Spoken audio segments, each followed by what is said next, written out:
Hello hi dear students, आशा करता हूँ आप सभी ठीक होंगे।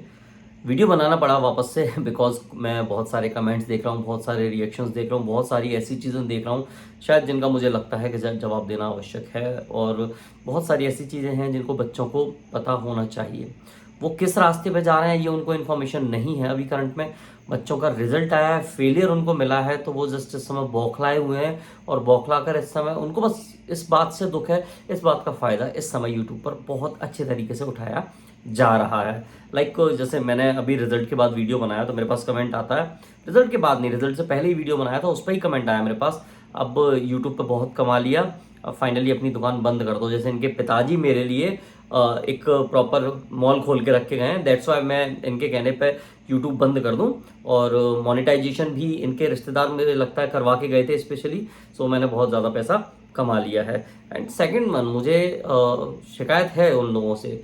मैं आगे बात करूंगा, आगे इन्फॉर्मेशन आपको क्लियर दूंगा कि आप कहाँ गलती कर रहे हो। अगर आपको कोर्ट केस करना है, आपको लड़ाई लड़नी है, तो लड़ाई लड़ने का प्रॉपर तरीका होना चाहिए आपके पास। आप बिना सर पैर की आंखें बंद करके दूसरे लोगों पर भरोसा कर लो, मैं गारंटी दे रहा हूँ मात खाएंगे। आप लिख के रख लो, वीडियो रख लो सामने, मैं आपको बता दूंगा आप कहाँ गलती कर रहे हो कहाँ नहीं कर रहे हो। आप सेव करके रख सकते हैं। आप आइए, कोई प्रॉब्लम नहीं, आप कोर्ट केस करवाइए, आप लोगों को पैसा दीजिए, मुझे कोई प्रॉब्लम नहीं, मेरी जेब से थोड़ी पैसा जा रहा है। अब दूसरी बात, कुछ लोग मुझे मैं सुन रहा हूँ कि वो लोग कहाँ हैं जो पदवृद्धि के रिगार्डिंग लगे थे। तो सुनो मेरी बात, तुम्हारे पिताजी नहीं आ गए थे मुझे सपोर्ट करने के लिए। जो लोग मुझे सपोर्ट करने आए थे पदवृद्धि की जगह, मैं उनकी पूरी बातें सुनूंगा, मैं तुम लोगों की बातें घंटा नहीं सुनूंगा। This is very clear. And one more thing I want to say कि भाई सुनो मेरी बात, पदवृद्धि के लिए पिछले 1 महीने से मैं अपना पेट्रोल फूक रहा हूँ, अपने रिसोर्सेज यूज़ कर रहा हूँ, क्लासेस छोड़ रहा हूँ। 1 महीने से मुझे सैलरी नहीं मिलेगी। क्यों नहीं मिलेगी मुझे सैलरी? बिकॉज मैंने क्लासेस नहीं ली हैं। मेरी जेब से जो खर्चा चल रहा था, क्या वो मुझे आप लोग दे गए जो बकवास कर रहे हैं? नहीं, तो अपना मुंह बंद करके बैठिए। पदवृद्धि के लिए पूरे के पूरे प्रयास मेरे थे। इंडिविजुअल धूप में घूमा हूं भाई, खुद की शक्ल पहचान में नहीं आ रही, ठीक है ना। और मुझे ज्ञान देने चले हैं कि पदवृद्धि के व्यूज, भाई कितना प्रयास किया है। इतना प्रयास तुम जैसे आदमी अगर कर लेते ना, अपने दुनिया भर में ढिंडोरा पीटते फिरते। हमने तो सिर्फ जो इन्फॉर्मेशन थी वो इन्फॉर्मेशन दी, मैंने आप लोगों को बताया तक नहीं है कि मैंने कितना ज़्यादा स्ट्रगल किया है। लेकिन आज मुझे बोलना पड़ रहा है कि मैंने सुबह से निकलता था घर से, और शाम को कई बार हो सकता है 6 से 7 बजे तक लोगों से मिलने के लिए वेट करना, धूप में घूमना, यहाँ सुनना वहाँ सुनना, इससे बात करना उससे बात करना, विभाग में जाना, व्यापम में जाना, मंत्रालय में जाना, CPWD में जाना। कहाँ नहीं गया भाई, WCD में जाना, मैं कहाँ नहीं गया, मैं कहाँ नहीं फिरा हूँ। जितने प्रयास मैंने किए हैं ये कोचिंगों में, जो तुम लाखों पैसे देकर, एक तरीके से मैं कहूँ, कहना नहीं चाहिए ये वाली बात, लेकिन ये जो आज ढिंडोरा पीट रहे हैं ना कि हमने सिलेक्शन करवाया, हमने करवाया, हमने करवाया, कोई नहीं आया था। मैं तब भी खड़ा था, मैं आज भी खड़ा हूँ। कोर्ट केस करवाओ, कोई दिक्कत नहीं, आराम से करवाओ, क्योंकि हर भर्ती में यही होता है कि पैसा लेते हैं और पैसा लेने के बाद में एक सिर्फ और सिर्फ कागज पकड़ा दिया जाता है आपको, क्योंकि सबको पता है कोर्ट केस सालों तक चलते हैं। और बाद में कोर्ट के फैसले के आधार पर एक आवेदन दायर कर दिया जाता है, बाद में बोल देते हैं कुछ नहीं हुआ, 2-4 सालों में बच्चा सब कुछ भूल जाता है। और यही हुआ है, आज तक यही होता है और यही होगा। याद रखिए, ये लोग आप जो मुझे क्रिटिसाइज कर रहे हैं, मैं उनको बता दूं, मैं पहला वो व्यक्ति हूं जिसने इनसाइट्स इंफॉर्मेशन अवेलेबल कराना स्टार्ट किया। पदवृद्धि के रिगार्डिंग किसको पता था भाई हो रही है कि नहीं हो रही है? मैं था जिसने बताया। वेटिंग के बारे में किसने बताया? मैंने बताया। मैंने कट ऑफ रिवील किसने किया? मैंने किया। मैंने क्या इन्फॉर्मेशन नहीं दी मुझे समझ में नहीं आ रहा। मैंने रिजल्ट का बताया आपको कि रिजल्ट कब आने वाला है, हर एक इन्फॉर्मेशन आप लोगों को दी। लेकिन मुझे लगता नहीं है शायद कि आप लोग वो इन्फॉर्मेशन डिजर्व करते थे। जो बच्चे डिजर्व करते हैं उन बच्चों को मुझसे कोई प्रॉब्लम नहीं है, वो बच्चे मुझे अपना बाकायदा प्यार दे रहे हैं। वो बच्चे आज भी इस बात को लेकर हैं कि हाँ हम आपके साथ हैं, हम आपके सपोर्ट में, हमें कोई प्रॉब्लम नहीं है। अब सुनो मेरी बात, रिजल्ट में धांधली 1% मुझे दिखाई नहीं दे रही है, इसके लिए मैं कुछ भी नहीं कह सकता। लेकिन आप लोग वाकई में अगर चाहते हो कि आपको लगता है आपका गलत हुआ है, तो एक कॉमन सेंस अपना थोड़ा बहुत अपनाओ। जो करना चाहिए वो आप नहीं कर रहे हो, आप भर्ती पे सवाल उठा रहे हो। कुछ नहीं होगा, मैं लिख के दे सकता हूँ आज आपको, ये वीडियो आप रख लो सामने। क्यों नहीं होगा उसका रीजन समझाता हूँ। वैकेंसी 113 सिर्फ और सिर्फ ओपन सीट्स में थी, शिफ्ट लगभग 60 से 65 या 72 शिफ्टों में एग्जाम हुआ है, तो एक एस्टिमेटेड है। तो लगभग अगर मैं कहूँ आपसे कि एक दिन में से अप्रॉक्सीमेट 2 कैंडिडेट्स उठाए जा सकते हैं, सिर्फ 2 कैंडिडेट्स। अब 2 कैंडिडेट, अब जैसे कुछ लोगों का कहना है कि सिलेक्शन एक का 160 पे हो गया, हमारा 180 पे नहीं हुआ, 185 पे नहीं हुआ, तो बेटा एक दिन से सिर्फ एक कैंडिडेट उठाया जाना है, और एक कैंडिडेट उठाया जाना है या 2 उठाए जाने हैं, तो वो कैंडिडेट हो सकता है 190 वाला हो, 191 वाला हो, उसको उठा लिया जाएगा, उसको खत्म, उसको सिलेक्शन ले लिया जाएगा। आपके भले 189 बने रहे, डजेंट मैटर, आपके भले ही 195 बने रहे, लेकिन उस शिफ्ट में अगर 196 वाला बच्चा है तो वो सिलेक्शन लेकर चला जाएगा। वो आपसे पूछने नहीं आएगा सर क्या हुआ क्या नहीं हुआ, कैसे करना है कैसे नहीं करना है। आप कितने भी रोने रहिए कि हम इतने नंबर लेके आए, ये आए वो आए, नंबर लाना, मैंने स्टार्टिंग में सुबह कहा था एक वीडियो में कि ये हार आपकी नहीं है, ये सिस्टम की हार है। वैकेंसी कम थी, बहुत कम वैकेंसी थी, मैंने आपको तब भी बोला था, इसीलिए तो पदवृद्धि का प्रयास कर रहा था। ये जो आज ज्ञान दे रहे हैं, अगर उस समय मेरे साथ खड़े होते तो डेफिनेटली पदवृद्धि क्या उनके पिताजी को करनी पड़ती सरकार के। ऐसा नहीं होता है। आप घर में बैठ के एसी में बैठ के सिर्फ रात में बेड पे डले हुए मोबाइल में टाइप करना बहुत आसान है बेटा, ज्ञान देना बहुत आसान है, 2 बातें करना बहुत आसान है। प्रयास कैसे करते हैं, कोई मेरे साथ आकर करके देखता तब उसे समझ में आता कि प्रयास कैसे किए जाते हैं। मैं अपने काम धंधे छोड़ के आप लोगों के लिए लगा हुआ हूँ, और पहली बार मेरे हिसाब से ऐसा कोई यूट्यूबर आया था जिसने अपने काम धंधे छोड़ के सिर्फ आपके लिए अपने टाइम को डेडिकेट किया। व्यूज़ यूट्यूब सबके आ रहे हैं भाई, व्यूज़ सबका है। मेरा यूट्यूब यहाँ नहीं होता तो मेरे पास बच्चे ऑलरेडी इतने कनेक्टेड हैं कि मैं आराम से उनको पढ़ाकर अपने व्यूज़ बना लेता भाई, उनको पढ़ाकर अपनी चीज़ें क्लियर ग्रो कर लेता यूट्यूब को। तो मुझे ये बहानों की आवश्यकता नहीं है, ना मुझे आपके सपोर्ट की आवश्यकता है। आप क्रिटिसाइज कर रहे हो तो आप सपोर्ट तो वैसे भी नहीं कर रहे हो।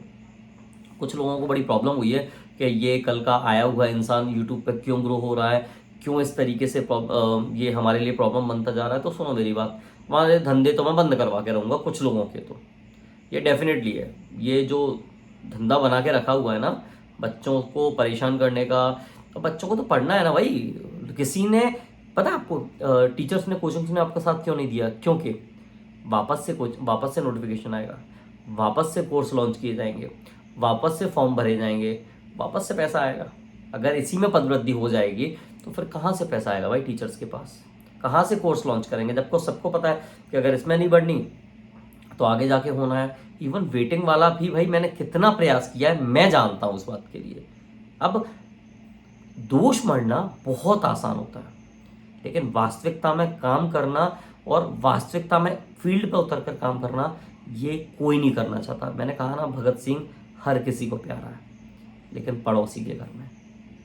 पदवृद्धि सबको चाहिए, मैदान में कोई नहीं उतरेगा। क्रिटिसाइज सब करेंगे, हम भी करेंगे, क्यों? अब कोई बात नहीं कर रहा है, अभी आपको बात करनी चाहिए। जिन चीज़ों पर क्लियरली सुन लो, अगर आप कर सको तो थोड़ा लॉजिकली सोच सको।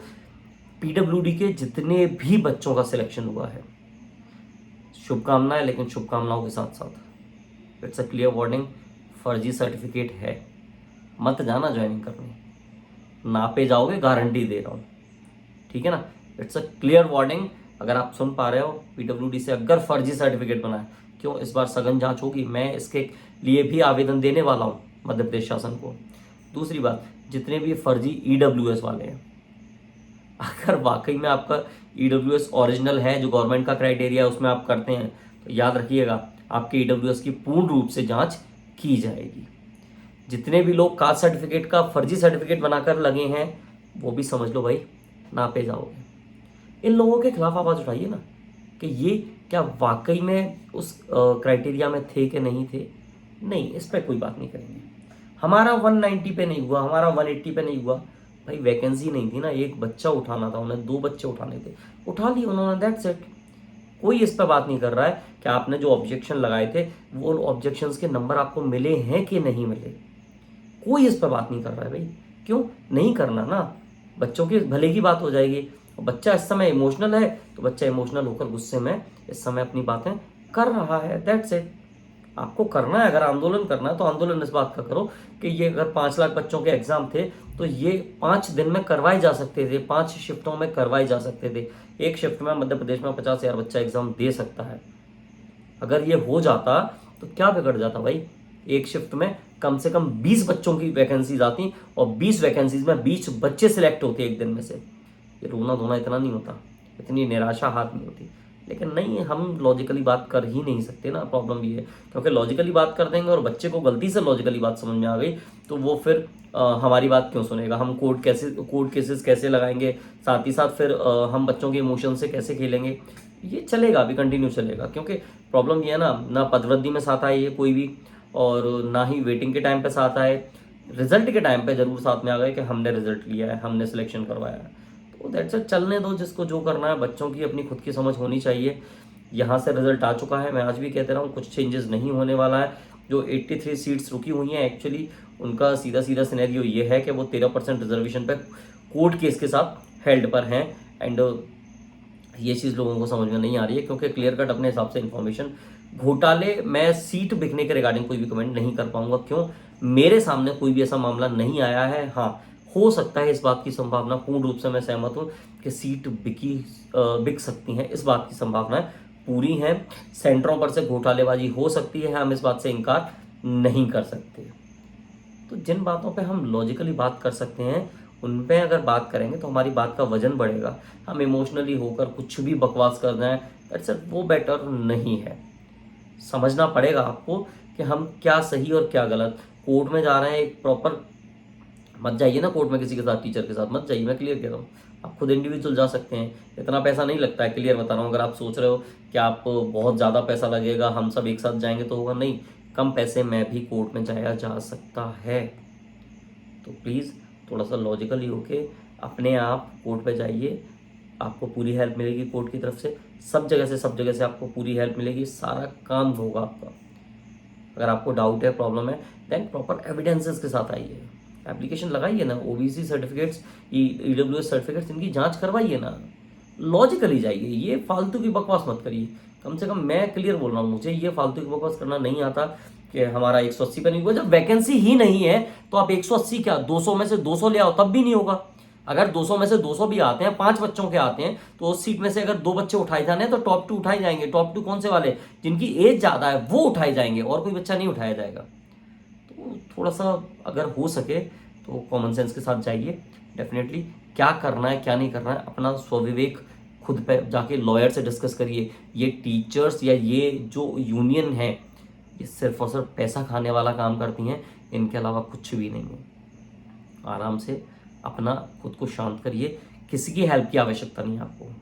आंदोलनों में आवश्यकता पड़ती है, कोर्ट केसेस में किसी से गाइडेंस लेने की जरूरी नहीं है। एक एडवोकेट ढूंढ लो, कर लो, सब हो जाएगा। तो प्लीज़ मुझे ज्ञान ना दें कि मुझे यूट्यूब चलाना है कि नहीं चलाना है, मैं क्या कर रहा हूँ क्या नहीं कर रहा हूँ। मैं क्लियर बोल रहा हूँ उन बच्चों के लिए या उन लोगों के लिए, आपके पिताजी मुझे खाने को नहीं दे जा रहे हैं तो मुझे ज्ञान मत देना, that's it, it is very very clear. मुझे ज्ञान मत देना, मुझे ज्ञान, उल्टा मैं देता हूँ ज्ञान, ठीक है ना, मुझसे ज़्यादा ज्ञान दे भी नहीं पाओगे, मैं क्लियर बोल रहा हूँ। मैं रोज़ की 4 वीडियो पटकूंगा ज्ञान की, तुम लोग समझ लो, अपने गाँव भी नहीं जा पाओगे, इतना ज्ञान दिमाग में भर दूंगा मैं। सो इट्स बेटर कि मुझसे उलझने की कोशिश ना करो, अपना जो काम करना है सो करो। यहाँ उलझोगे, मेरी लैंग्वेज मैं क्लियर बता देता हूँ, शायद ना पता हो तो, मैं लहजे में रहकर भी, ठीक है, भिगो कर जूते मारना जानता हूँ। सो इट्स बेटर मुझसे उलझने की कोशिश मत करना, इट इज़ फाइनल वार्निंग, ठीक है ना। और जिन लोगों को लग रहा है कि हम डर जाएंगे, ये कर जाएंगे, वो कर जाएंगे, तो सुनो मेरी बात, डरते तो हम किसी के बाप से भी नहीं है, समझ लेना इस बात को, ठीक है ना। गोपाल श्रीवास्तव कहते हैं, अगर लगे, सबके पास नंबर है मेरा, जिसको समस्या हो, हैरानी परेशानी हो, कॉल करो, दैट्स इट, मुझे कोई प्रॉब्लम नहीं, मैं आपकी हेल्प करने को तैयार हूँ। बच्चों की हेल्प करने के लिए यहाँ आया हूँ मैं, ठीक है ना। जिस किसी को हेल्प चाहिए, कोई समस्या परेशानी है, पर मुझे पता है क्या करना है क्या नहीं करना है, लेकिन लॉजिकली करो ना बेटा, ये इलॉजिकल मत करो। आप पूछो ना उनसे भाई, व्यापम से, कि आपने किस तरीके से ये ज्वाइनिंग दी है, हमें समझाओ। आप इन चीज़ों की बात करो, हमारा 180 पे नहीं हुआ भाई, दुख है, सबको दुख है, लेकिन लॉजिक के साथ बात करो तो बेटर है। ज़बरदस्ती बात नहीं होना चाहिए। जहाँ हम क्या कई बार क्या करते हैं, जहाँ गलत नहीं होता उसको भी गलत कहते हैं, तो जहाँ गलत होता है वहाँ हम उस गलती के चक्कर में नहीं कह पाते। क्यों? क्योंकि हम पहले ही गलत होके बैठे हैं। थोड़ा सा सोचो समझो, अपने लॉजिक के साथ जाओ, डेफिनेटली आपको आवश्यकता पड़ेगी। मैं कह रहा हूँ आज भी, मैं अभी भी साथ निभाने को तैयार हूँ। कोई नहीं आएगा, ये लंबी चौड़ी बातें करेंगे आपके साथ, कोई नहीं आएगा, क्लियर बता रहा हूँ। ये फ़ोन पे आपको सपोर्ट कर सकते हैं, वीडियो पर सपोर्ट कर सकते हैं, ग्राउंड पर सपोर्ट चाहिए मैं करने को तैयार हूँ। That's it. चलिए ठीक है, मिलते हैं फिर। शुभ रात्रि। बहुत जल्द वर्ग 2 वापस से सुन लो मेरी बात, जिनको प्रॉब्लम हो रही थी, वर्ग 2 का मुद्दा उठाऊंगा। और बोलो, वर्ग 3 भी उठाऊंगा, वर्ग 1 भी लाऊंगा, ग्रुप 4 भी लेकर आऊँगा। और बोलो, एमपी पुलिस का भी लाऊंगा, एएसआई एलडीसी भी लाऊंगा, एमपी एसआई भी लाऊंगा, एसएससी सीजीएल भी लाऊंगा। तो मेरे पास तो वीडियोस के लिए बहुत कंटेंट है भाई। अगर अपने आप को आंखों में मोतियाबिंद करना है तो मुझसे चलते रहो। That's it, I don't have any issue. चलते हैं फिर आप, ठीक है ना। बहुत रात हो रही है, मैं रात में कमेंट्स देख रहा था कुछ बच्चों के कि ये हो गया वो हो गया इसलिए वीडियोस नहीं बना रहा है। बट ऐसा है, वीडियोस की बाढ़ आई पड़ी है इसीलिए वीडियोस नहीं बना रहा था मैं, ठीक है ना। और लॉजिक के साथ आएंगे वीडियो के साथ। चलिए मिलते हैं फिर। शुभ रात्रि, गुड नाइट, जय श्री राम।